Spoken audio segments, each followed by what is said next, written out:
आप सुन रहे हैं संजय सिंह की लिखी कहानी सूर्या, एपिसोड 7, डॉन के कब्जे में सूर्या।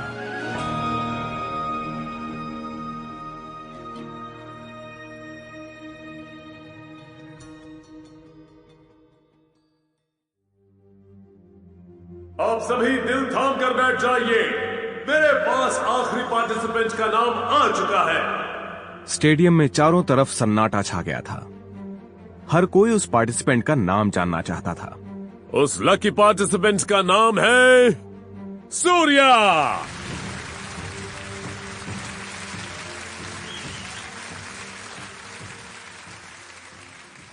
स्टेडियम तालियों की गड़गड़ाहट से गूंज उठा। अनु और क्रिस्टीना सूर्या का नाम सुनते ही उछल पड़ी। सुहाना खुशी से तालियां बजाने लगी। इरा और मिताली के चेहरे पर भी हल्की सी मुस्कान तैर गई। अपना नाम सुनकर स्टेडियम से बाहर जाता सूर्या अपनी जगह ठिठक कर रुक गया। उसे भरोसा नहीं हो रहा था। तभी अनाउंसर की आवाज एक बार फिर उसके कानों में पड़ी। जी हां, सूर्या। 3 में से 2 जजेस ने उसके फेवर में वोटिंग की है। So Surya and other selected archers, please come on the stage.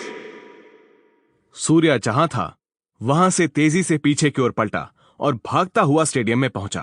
वो लोगों के शोरगुल और तालियों के बीच धीरे धीरे स्टेज की तरफ बढ़ रहा था। बाकी के चुने हुए प्लेयर्स पहले ही वहां पहुंच चुके थे। उसके जीवन में यह पहला मौका था जब वो इतने लोगों के बीच स्टेज पर था। दूर स्टेडियम के एक कोने में खड़ा एक शख्स उन 10 सेलेक्टेड आर्चर्स को बड़े ध्यान से देख रहा था। तो ये हैं 10 नए चूजे। ये बोलते हुए उसने अपनी पोनी टेल पर हाथ फेरा और तनकर खड़ा हो गया। ये था इनका होने वाला नया coach, Devendra Thakur. Mister Thakur archery के सबसे बेहतरीन कोच माने जाते थे।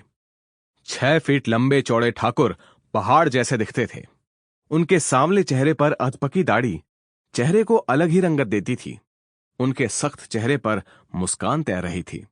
न जाने क्यों उनकी नजर बार बार सूर्या पर अटक जा रही थी। यही हाल दूर खड़ी मिताली का भी था।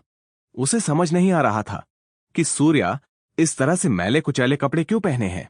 उसकी हालत ऐसी क्यों है। मिताली सूर्या से मिलने के लिए बेचैन हो गई। रमन, एक बार सूर्या। Sample complete.